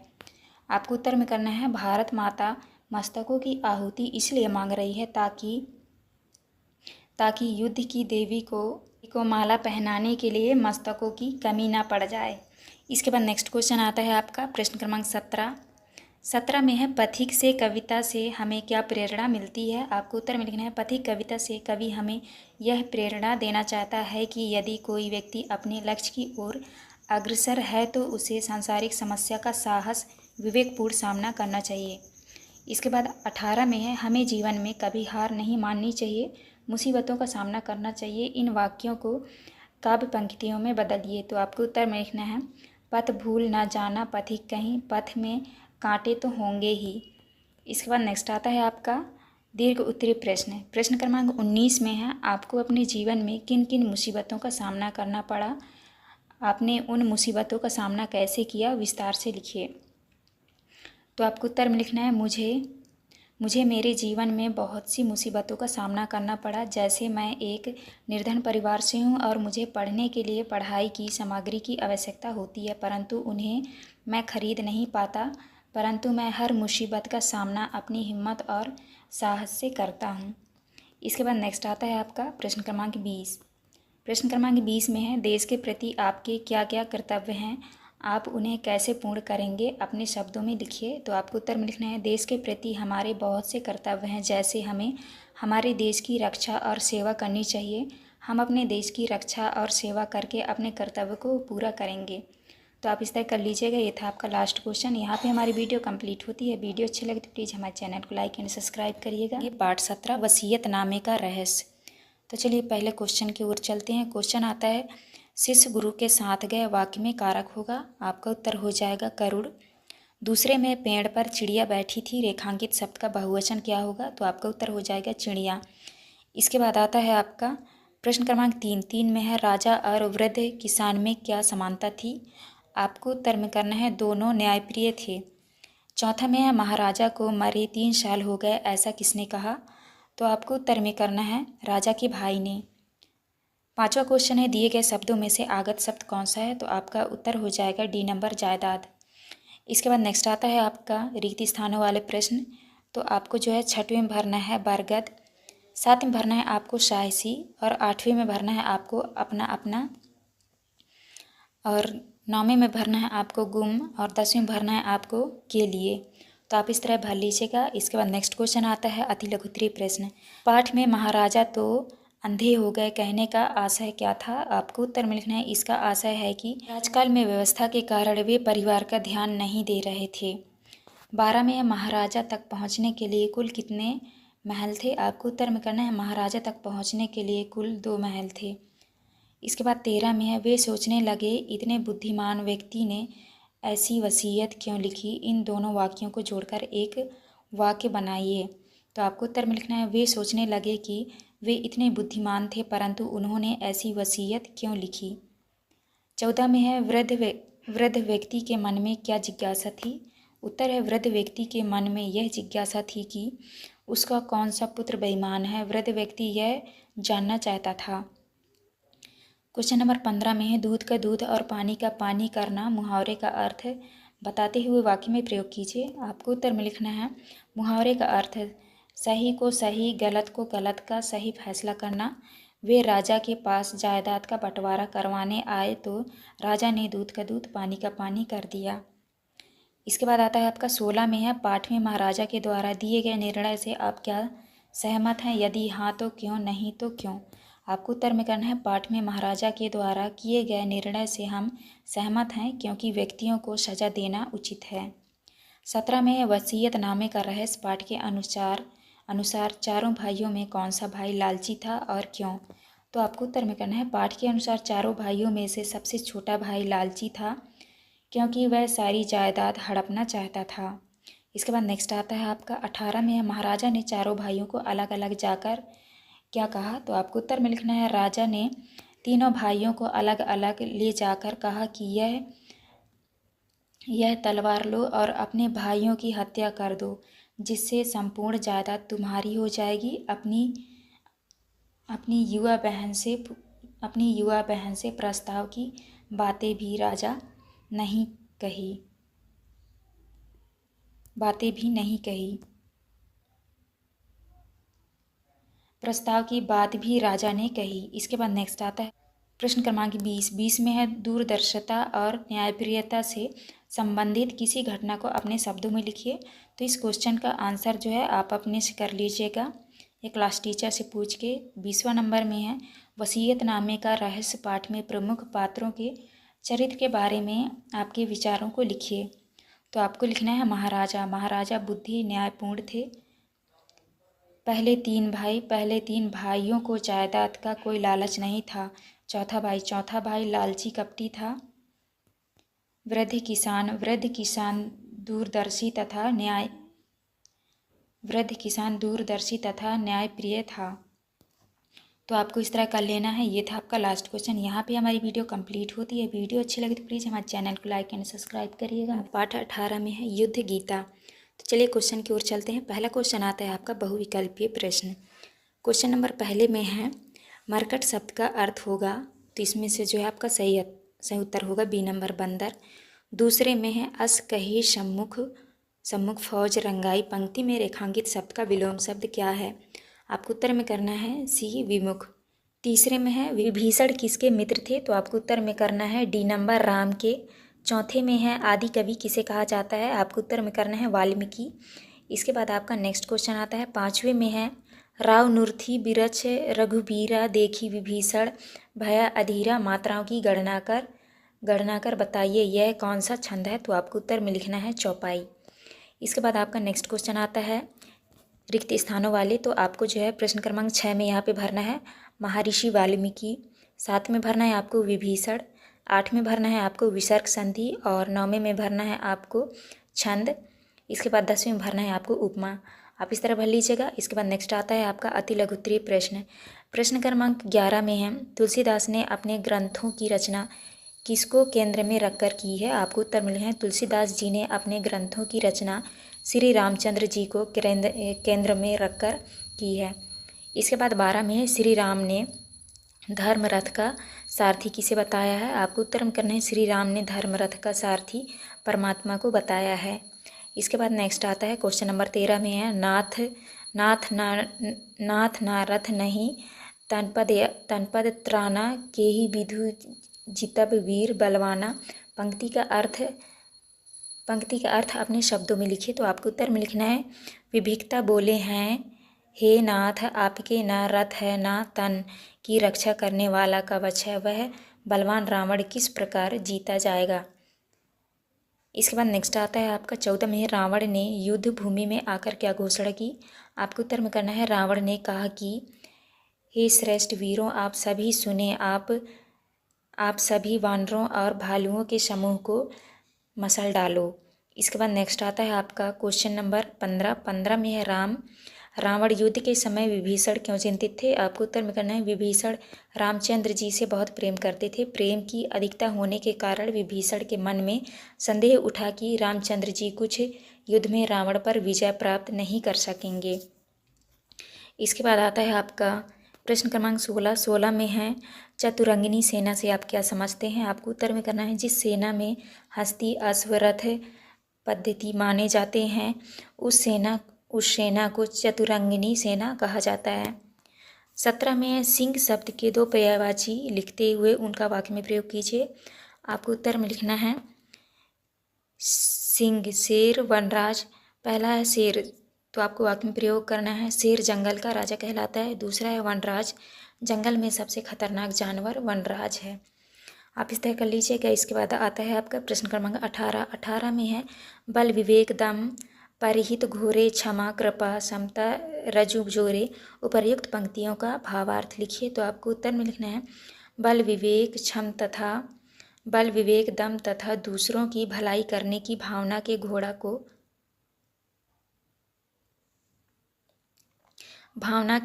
को क्षमा कृपा और समानता की रस्सी से जोड़ा गया है, उस रथ से विजय प्राप्त होती है।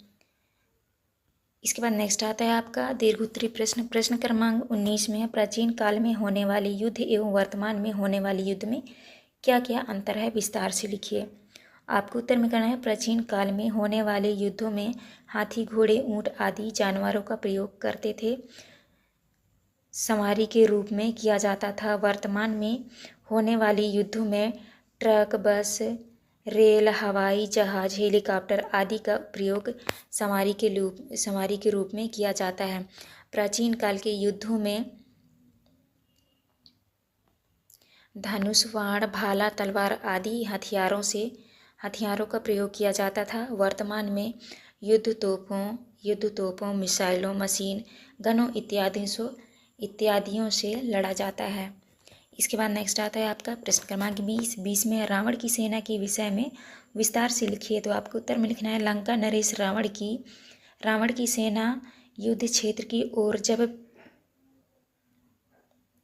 जब प्रयाग प्रस्थान कर रही थी तब उसके चलने से जो धूल उड़ी उससे सूर छिप गया। हवा भी थक गई पृथ्वी भी व्याकुल होने लगी। रणभेरी और युद्ध के नगाड़े इस तरह बजने लगे मानो प्रलय के समय के बादल गरजना कर रहे हो। तो आप इस तरह कर लीजिएगा। ये था आपका लास्ट क्वेश्चन। यहाँ पे हमारी वीडियो कंप्लीट होती है। वीडियो अच्छी लगी तो प्लीज़ हमारे चैनल को लाइक एंड सब्सक्राइब करिए। पाठ 19 में आपका बहादुर बेटा। तो चलिए वीडियो को स्टार्ट करते हैं। पहला क्वेश्चन आता है बहादुर बेटा पाठ की विधा है, तो आपका उत्तर हो जाएगा एकांकी। दूसरे में हे भगवान वाक्यांश में विराम चिन्ह लगेगा, तो आपको उत्तर में लिखना है विस्मयादि बोधक चिन्ह।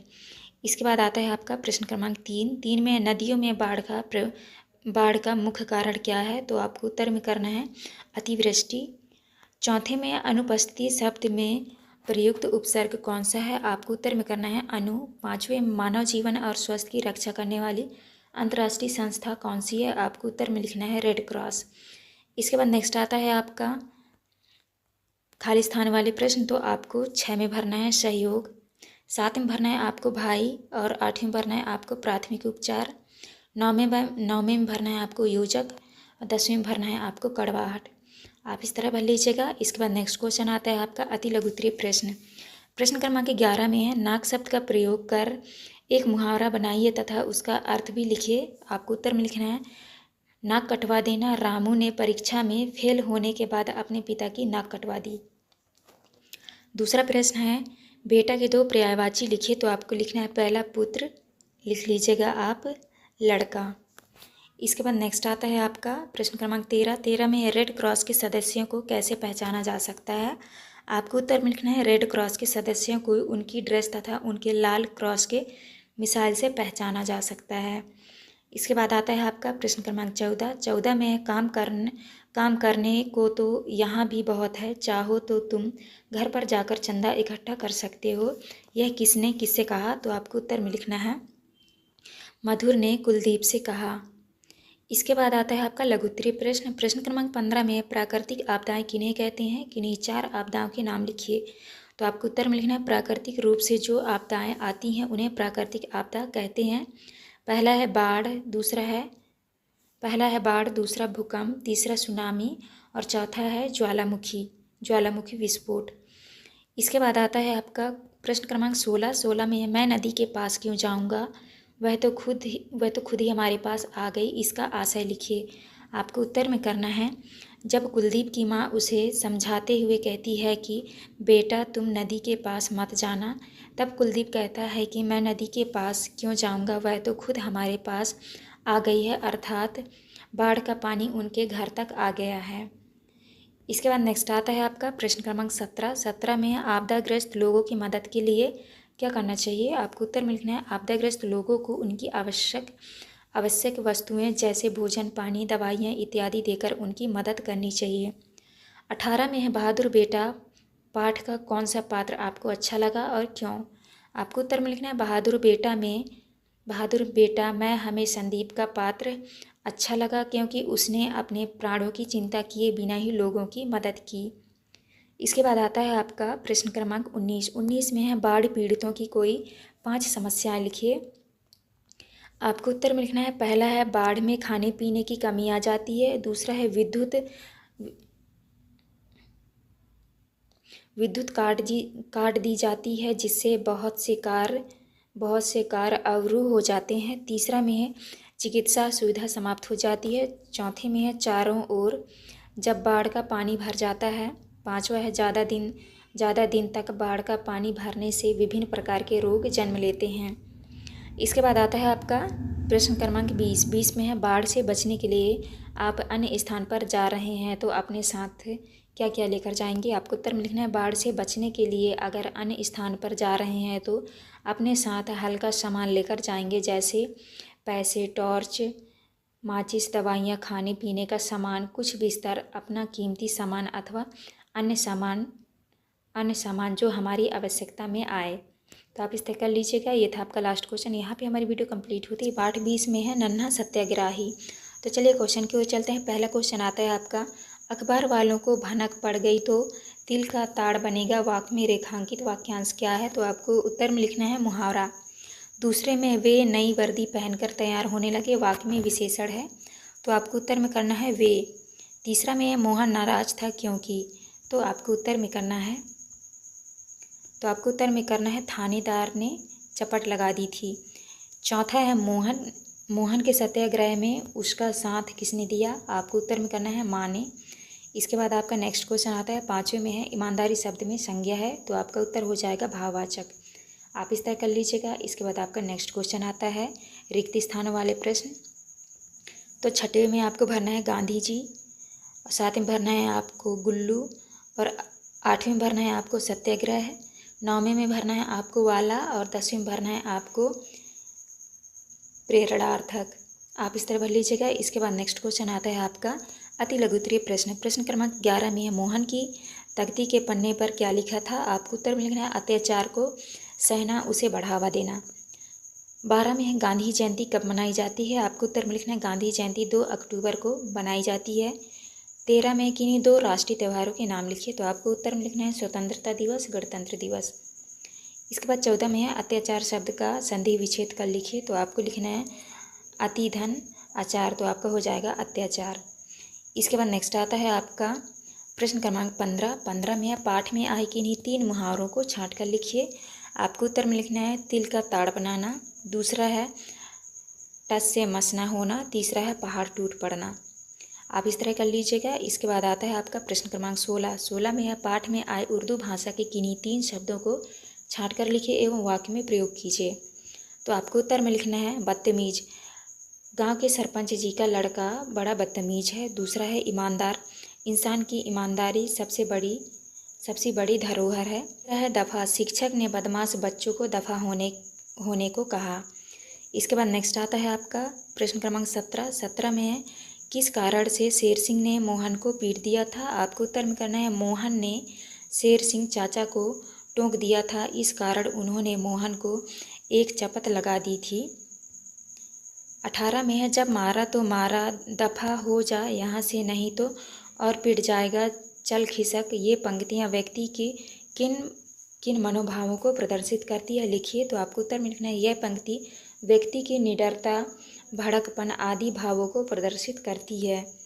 इसके बाद आता है आपका दीर्घोत्तरीय प्रश्न। प्रश्न क्रमांक 19 में है अगर आप मोहन की जगह होते तो क्या करते, 6 से 8 वाक्य में लिखिए, तो आपको उत्तर में लिखना है यदि मोहन की जगह मैं होता तो मैं भी विनम्रतापूर्वक अपनी गलती पता करता ताकि आगे से मैं उस प्रकार की गलती न दोहराऊं।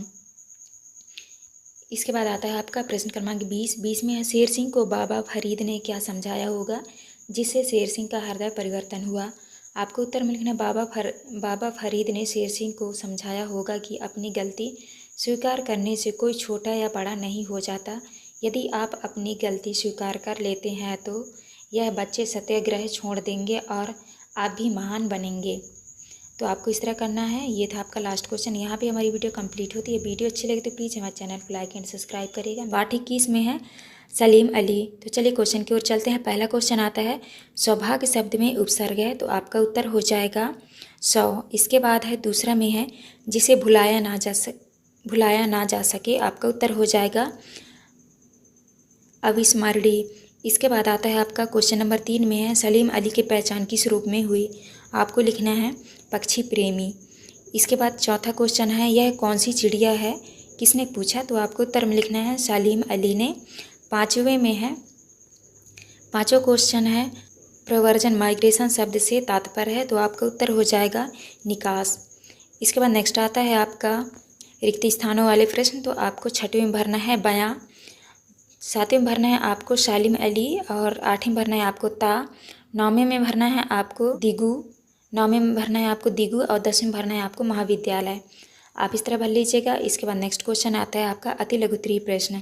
प्रश्न क्रमांक 11 में है नर बयां पक्षी को वर्षा ऋतु में ही क्यों पहचाना जा सकता है, तो आपको उत्तर में करना है नर बयां पक्षी को वर्षा ऋतु में उनके गले पर लगे पीले निशान से पहचाना जाता है। 12 में है बुक ऑफ इंडियन वर्ड्स पुस्तक की क्या विशेषता है, आपको उत्तर में लिखना है बुक ऑफ इंडियन वर्ड्स की विशेषता यह है कि उसमें पक्षियों के नाम और चित्र दोनों रहा करते थे। इसके बाद 13 है सलीम अली द्वारा किन बयां पक्षी की खोज क्यों महत्वपूर्ण थी, आपको उत्तर में करना है क्योंकि सलीम अली ने 100 वर्ष से विलुप्त पक्षी की कुमाऊं की पहाड़ियों से खोज निकाला था। इसके बाद 14 में है प्र उपसर्ग लगाकर 4 शब्द बनाइए। तो आपको लिखना है प्रचार, प्राथमिक, प्रायिकता, प्रवचन। आप इस तरह लिख लीजिएगा। इसके बाद आता है लघु उत्तरीय प्रश्न। प्रश्न क्रमांक 15 में है सालिम अली को स्वयं परीक्षण और प्रेक्षण का क्या महत्व समझ में आया। तो आपको उत्तर में लिखना है उन्हें स्वयं परीक्षण और प्रेक्षण का महत्व समझ में आया और यह भी जान गए कि आंखें बंद करके किसी की बातों को चाहे वह कितनी भी प्रसिद्ध व्यक्ति ने क्यों ना कही हो स्वीकार नहीं करनी चाहिए। नेक्स्ट आता है आपका 16 में है पक्षियों के बारे में जानने के लिए उनके विषय में किन किन बातों का प्रेक्षण जरूरी है। तो आपको उत्तर में लिखना है पक्षियों के बारे में जानने के लिए उनके बारे में उनका नाम, आकृति, रंग, रूप, भोजन, उनकी आदतें और प्रजनन का समय जानना जरूरी है। नेक्स्ट है आपका 17 में है आपको कौन सा पक्षी सबसे अच्छा लगता है, उस पक्षी की 3-4 विशेषताएं लिखिए। तो आपको उत्तर में लिखना है वह बहुत सुंदर दिखता है, दूसरा है उसके पंख मुझे अच्छे लगते हैं, तीसरा है मोर की आवाज़ मुझे प्रिय लगती है।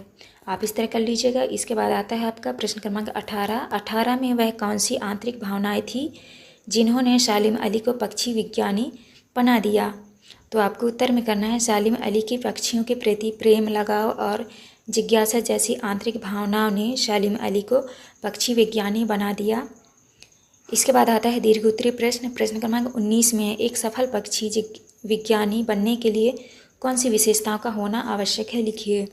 आपको उत्तर में लिखना है एक सफल पक्षी विज्ञानी बनने के लिए एक व्यक्ति में पक्षियों के प्रति प्रेम, लगाव, जिज्ञासा और पक्षियों के प्रति जानकारी आदि विशेषताएं होनी चाहिए। इसके बाद नेक्स्ट आता है आपका प्रश्न क्रमांक 20 में है आपके आसपास पाए जाने वाले पक्षियों में से किसी एक पक्षी के बारे में 8 से 10 वाक्य लिखिए। तो आपको चिड़िया के बारे में लिख देना है। पहला है चिड़िया बहुत छोटी और प्यारी होती है। दूसरा है चिड़िया का रंग काला और सफ़ेद होता है। तीसरा पॉइंट है चिड़िया अनाज, फल, बीज और कोई आदि खाती है। चौथा पॉइंट है चिड़िया की औसत आयु 3 वर्ष से 5 वर्ष तक होती है। पाँचवा है एक चिड़िया का औसतन वजन 24 से 40 ग्राम होता है। तो आपको इस तरह करना है। ये था आपका लास्ट क्वेश्चन। यहाँ पे हमारी वीडियो कंप्लीट होती है। आज की वीडियो में देखेंगे पाठ 22 में है गीता का मर्म। तो चलिए क्वेश्चन की ओर चलते हैं। पहला क्वेश्चन आता है आपका अनंतपाल की क्या विशेषता थी। आपको उत्तर में करना है वे विद्वानों का आदर करते थे। दूसरे में निम्न में से शिक्षा प्राप्त करने का उद्देश्य रही है। तो आपको उत्तर में लिखना है मानव कल्याण। तीसरे में है पार्थ नाम किसका है। तो आपको उत्तर में लिखना है अर्जुन का। इसके बाद नेक्स्ट क्वेश्चन आता है आपका चौथा में है आप व्यर्थ ही कष्ट कर रहे हैं, वाक्य में सर्वनाम है। तो आपको उत्तर में लिखना है आप। पाँचवें में है धनुधर शब्द का सही संधि विच्छेद है। तो आपको उत्तर में लिखना है डी नंबर, धनुर प्लस धर।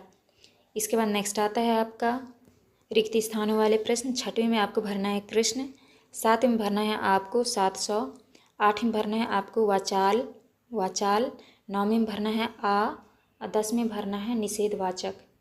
आप इस तरह भर लीजिएगा। इसके बाद आता है आपका प्रश्न क्रमांक 11 में है गीता का मर्म पाठ के अनुसार पंडित गवर्ण ने राजपाट लेने से इनकार क्यों कर दिया। आपको उत्तर में लिखना है पंडित ने कहा कि मैं एक पंडित हूँ, राजभोग अथवा आधे राज्य का लालच मेरे आत्म कल्याण के लिए उचित नहीं है।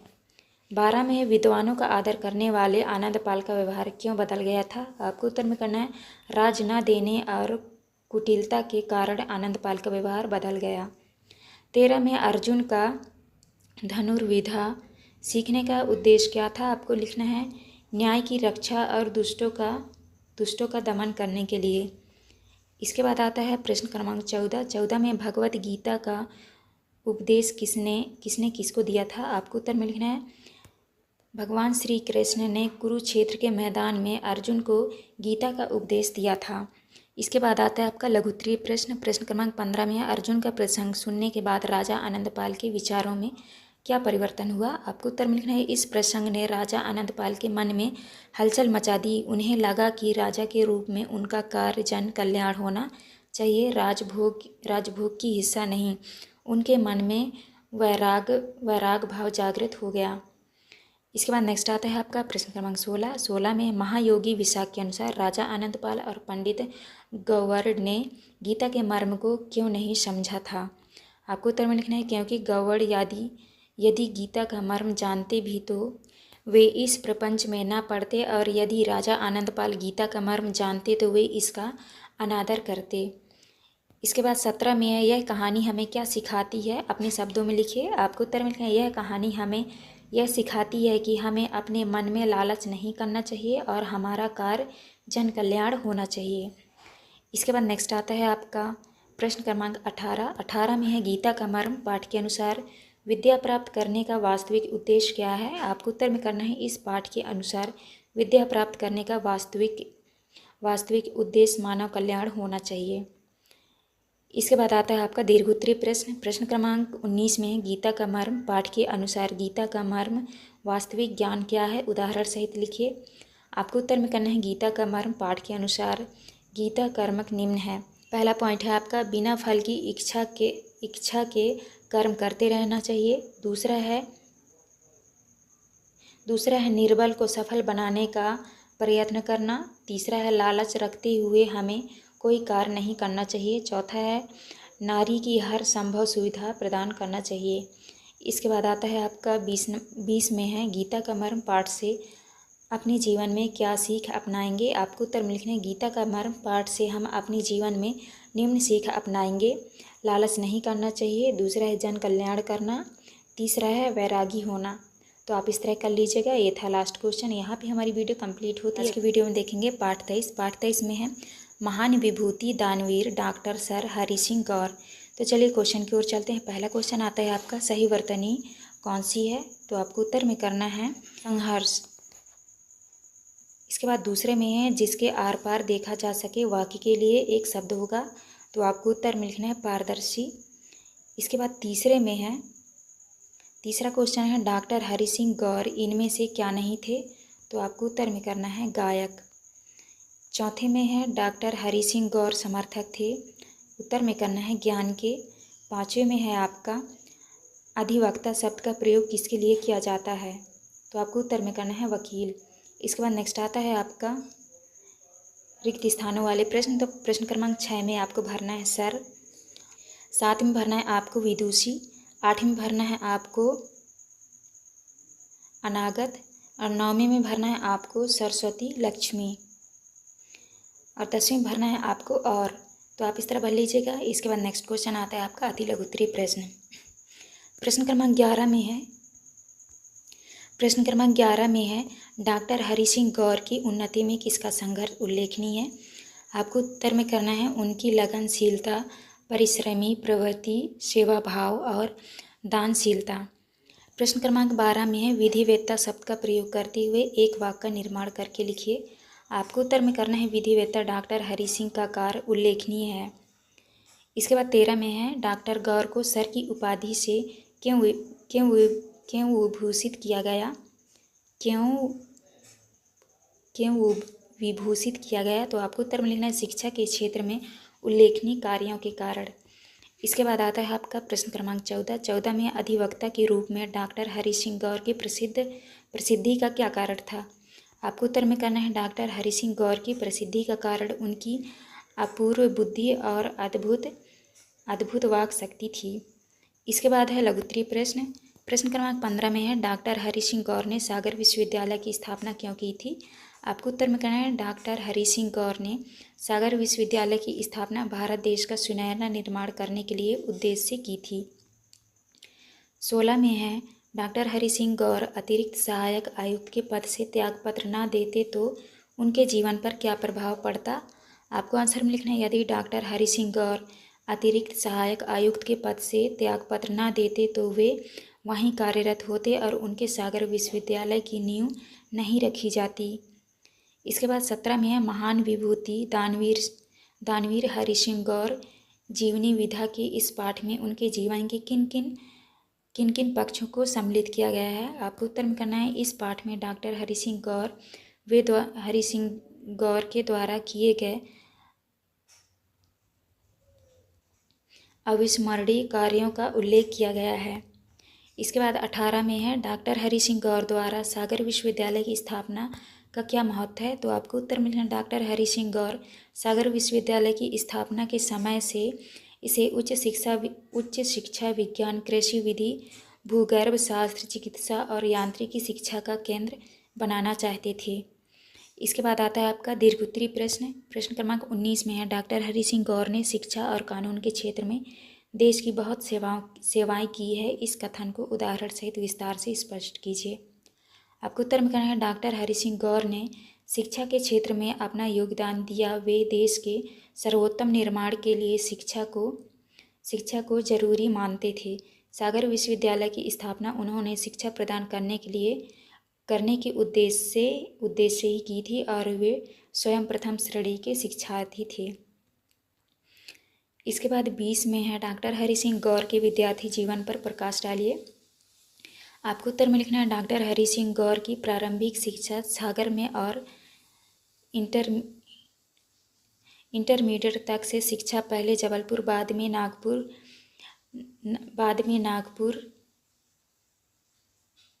नागपुर में पूरी की। आगे की शिक्षा के लिए उन्होंने नागपुर के ही समीप कॉलेज में प्रवेश लिया। उस समय अंग्रेजों और अर्थशास्त्र में ऑनर्स करने वाले प्रथम छात्र थे। तो आपको इस तरह करना है। ये था आपका लास्ट क्वेश्चन। यहाँ पे हमारी वीडियो कंप्लीट होती है। वीडियो अच्छी लगी तो प्लीज़ हमारे चैनल को लाइक एंड सब्सक्राइब करिएगा। पार्ट 24 में है महर्षि परशुराम। तो चलिए वीडियो की स्टार्ट करते हैं। पहला क्वेश्चन आता है महर्षि परशुराम पाठ के आधार पर शास्त्र ज्ञान के साथ साथ किस बल की आराधना आवश्यक है। आपको उत्तर में करना है शस्त्र बल। इसके बाद दूसरे में है महर्षि परशुराम ने दक्षिण भारत के उपेक्षित जन समूहों को क्यों संगठित किया था। आपको उत्तर में करना है सामाजिक उत्थान के लिए। इसके बाद तीसरे में है